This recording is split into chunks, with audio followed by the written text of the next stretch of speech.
First of all, what unholy pact with the devil have you made? Because I've been watching you for like a decade, and your face doesn't seem to have changed. You haven't aged. What's going on? I don't know. I live a healthy lifestyle. I train hard, eat super clean, get plenty of rest, drink lots of water. That's the one seems to. And the unholy pact with the devil as well that you've something made. like that. So a couple of days out now. How are you feeling? I feel great. I feel healthy. I feel sharp, fast. I've got a new coach, Ismael Salas, a Cuban legend.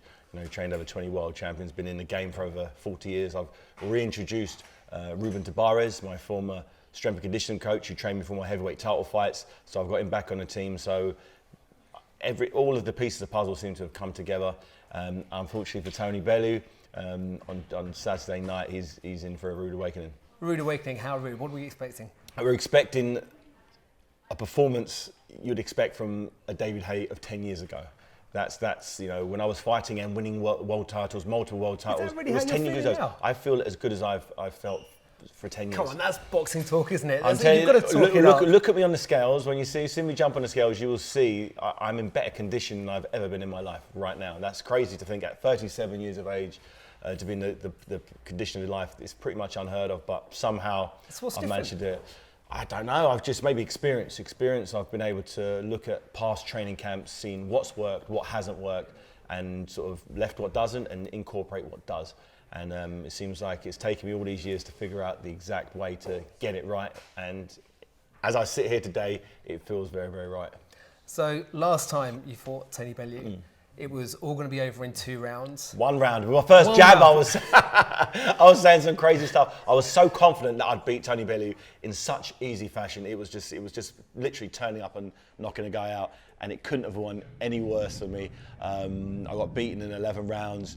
You know. How did that feel? It was horrible. It wasn't just beating. It was you know, throwing in the towel. Yeah, my corner had to throw in the towel to save me for another day, and the other day's here. But it was horrendous. You know, I'd never envisaged even having the remote bit of trouble in that fight, and one thing led to another, and it was a great fight for the people who tuned in on Sky Box Office and the people in the O2 Arena. They all had a great night. I didn't that much, but this time round I'm looking at righting the wrongs from that night. It was over a year ago, like 14 months ago the fight was, so I'm healed, I'm healthy, and I'm ready to do it again. You're known for being this big outspoken character, but this fight you've been quite uncharacteristic, very much. A bit low key. Yeah, I've been known for my trash talking and my loud yapping in the opportunity. But I did it in the first fight and I lost. So I thought this time round, learn your lesson, do your talking inside the ring. So this time round, I'm gonna let Tony Bellew do all the talking, which he's been doing.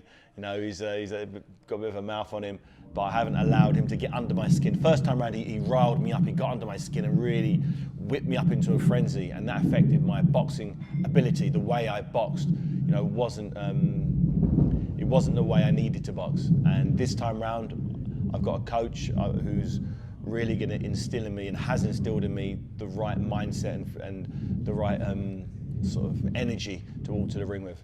The expectation from the boxing world is definitely on you here, and not just to beat him, but how you beat him. Are you feeling that? Are you feeling that weight of expectation? I've had that my whole career. You know, everybody says, "Oh, there's a lot of pressure on this fight." There's pressure in every fight. You know, normally I'm the small guy in the fight.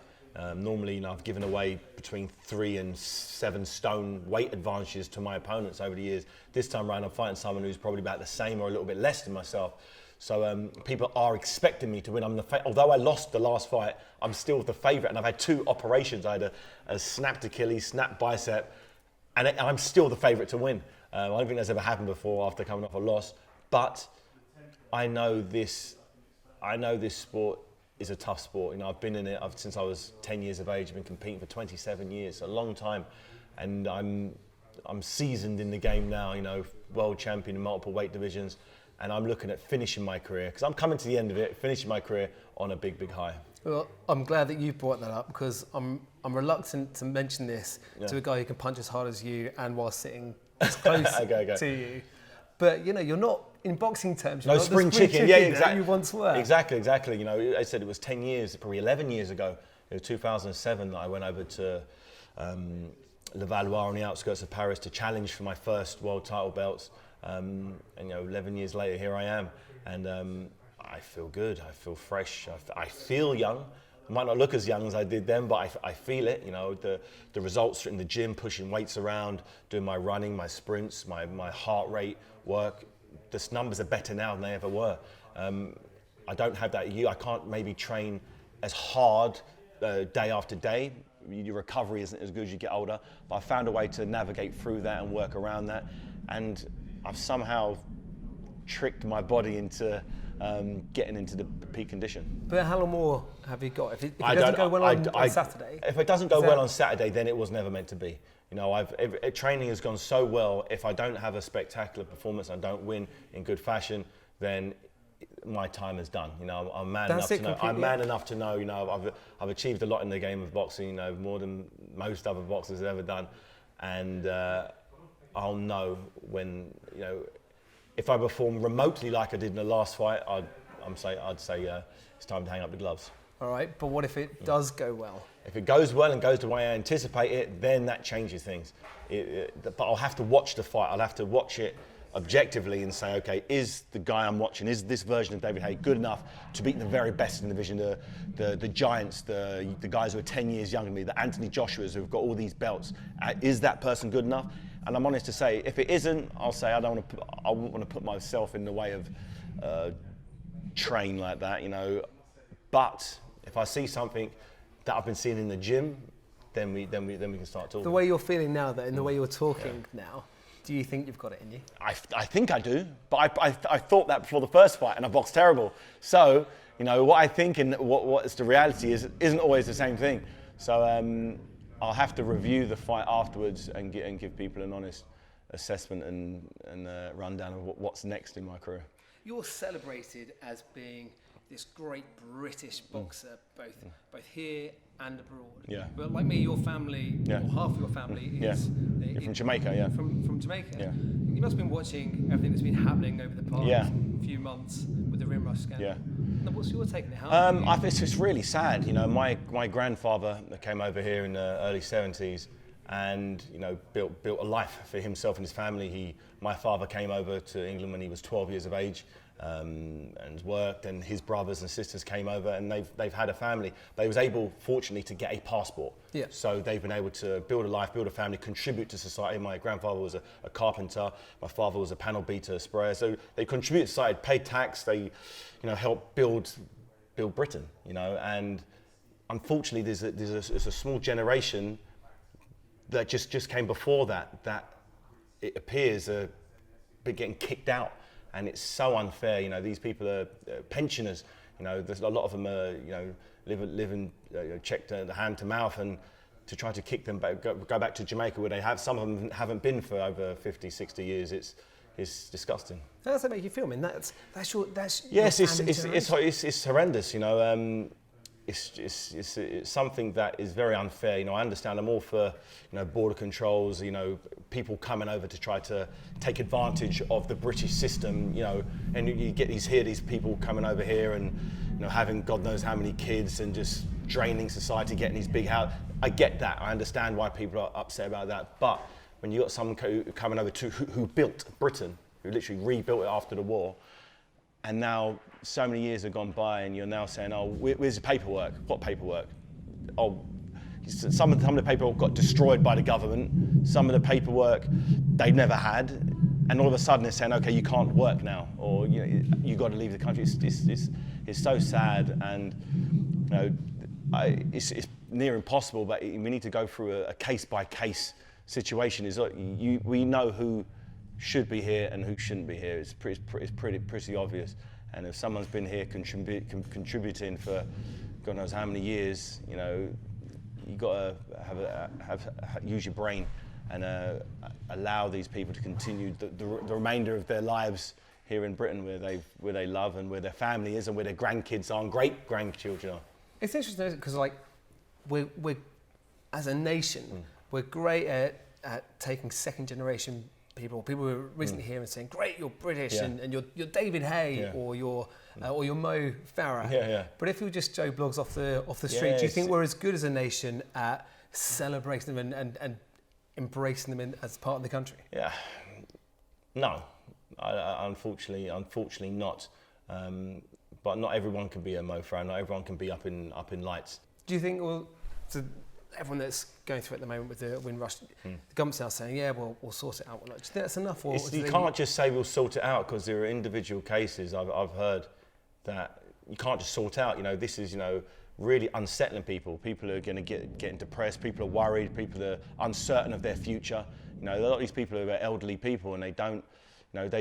You can't take away the little bit of security that they do have, and that's what's happening. So you're ruining their lives, their children. Their children can't even help them. It's a really sad situation that the government really need to get their head around. And then what about? What message does it send out to everyone else if that's how we're treating people that thought they were welcomed by the country? Yeah. How's it affect everyone else looking at the UK government? What's the message we're sending out? It doesn't send a good message. Britain is made up of so many different countries. So many people have come over here. Fought for England, fought for Britain over the years in so many wars, and to all of a sudden just segregate one small generation from the Caribbean seems so unfair. And the Caribbean people in the Caribbean, Commonwealth countries have fought in wars. They've helped rebuild our country. So come on, get with it. it's use your brain. Do you feel out and out British? Yeah, of course. I've lived here my whole life. I love Britain. My kids are here. My grandmother's here. I love it. I am British. I'm a Londoner, born and bred. Wish I had a little more sun. But I love Britain, love everything about it, and yeah. You are a Londoner. You're from not very far away from here. Yeah. Grew up in the Peabody townhouses. Yeah. You discovered boxing when you were 10. Kept your nose clean. There are a lot of other kids though who are that age now, growing up, not dissimilar from you. But yet they're growing up in this culture where there's this stabbing epidemic going on in London. Do you think there's anywhere near enough being done about that? I don't believe there's enough being done. For me, I was very fortunate at the age of 10. I started going to an amateur boxing club, the Fitzroy Lodge Amateur Boxing Club, literally 200 metres away from here. And they instilled discipline in me as a 10-year-old. I've never felt the need to carry a knife. The guys I hung around with as a kid never need to carry a knife because I was a sportsman. That's what I did. A lot of people carry knives as some sort of way to show sort of kudos, like it's their sort of bragging rights. Oh look, I've got a knife, because they've got no other way to show off. Whereas in boxing or football or any other sport, you can show off by doing a sport, doing something positive and practical. And we definitely need more facilities for younger kids to enjoy themselves, because at the moment I'm hearing every day it's just another stabbing. I'm like, what the hell's going on? I thought it wasn't like that when I was younger. Thank God. You got the odd thing happened occasionally, but at the moment the numbers is like X amount per day. It's like, why? It makes no sense whatsoever. Do you think more would be being done if it was young white kids that were stabbing each other? Possibly. But a child's a child. I think people understand it's happening in these inner city areas. What can be done? I believe there needs to be a lot harsher penalties for. There's a reason why things like this doesn't happen in Dubai or these countries, because these very strict countries, as they've got a very low tolerance of these offences. And I believe if a kid's carrying a knife, for whatever reason, then you have to make an example of someone to stop people doing it. But again, a slap on the wrist isn't enough. It's not forcing kid. A kid can't think, okay, let me pick this knife up. Shall I carry it today? No. Yeah. If they think, okay, I'm going to go to jail for 10 years if I've got this on me, okay, I'm going to put that back. It's particularly the other thing is, why are they picking it up in the first place? Why are they even thinking about it? Because they're thinking other kids have got them. That's the thing. They feel they need to carry it to protect themselves. Yeah. Maybe if they was to do something like boxing, they could protect themselves with their fists. I've never felt the need to carry on, because I've always known I can defend myself if anything kicks off.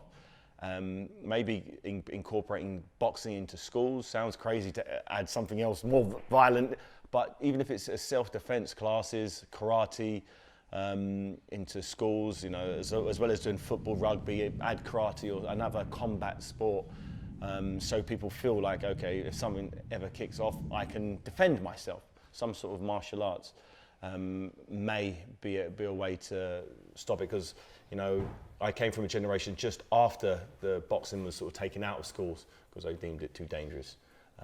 But, you know, how many kids get injured from boxing compared to getting stabbed nowadays? You know, it's not a comparison. You know, it's a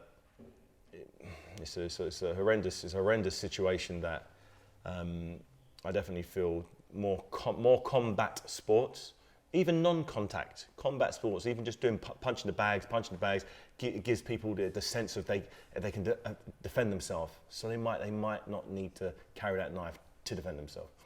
All right, back to the boxing, away from all the Channel 4 serious stuff. Come on, what's your prediction for this weekend? My prediction is you're going to get a spectacular victory. You're going to get a knockout. You know, 26 of my 28 victories have been by knockout, and you'll get another one now. This is going to be number 27. Come on, what round? What should the McNamara mortgage money be going on? Don't put your mortgage on. Don't put your mortgage on it at all. I actually said in the last fight for all the Tony Bellew fans to put their money on Tony, and they did, and they won a load of money. This time round, I'm not sure. You know, Tony Bellew, he's gonna try and run and hide for a few rounds and hope that I fall apart. But unfortunately for him, I'm not going to. I'm going to get stronger and stronger as the rounds go on, and maybe after 6 or 7 rounds, he'll realise that the pace is too much for him, and he'll have to go down for the count. You seem like a different character. I feel like a different character. I really do. I feel rejuvenated. I really do. That pact with the devil again. There's no pact with any devil. I had a pact with the devil the last time. The last fight I had was very, very angry, and it was very sort of, I had that real menacing energy about me. This time round, I've just let that all go and meditating and relaxing and chilling, and I feel ready to put a good athletic performance together. The Haymaker, the Zen boxer. The Zen boxer, there you go. That's terrific. Thank you very much. Pleasure.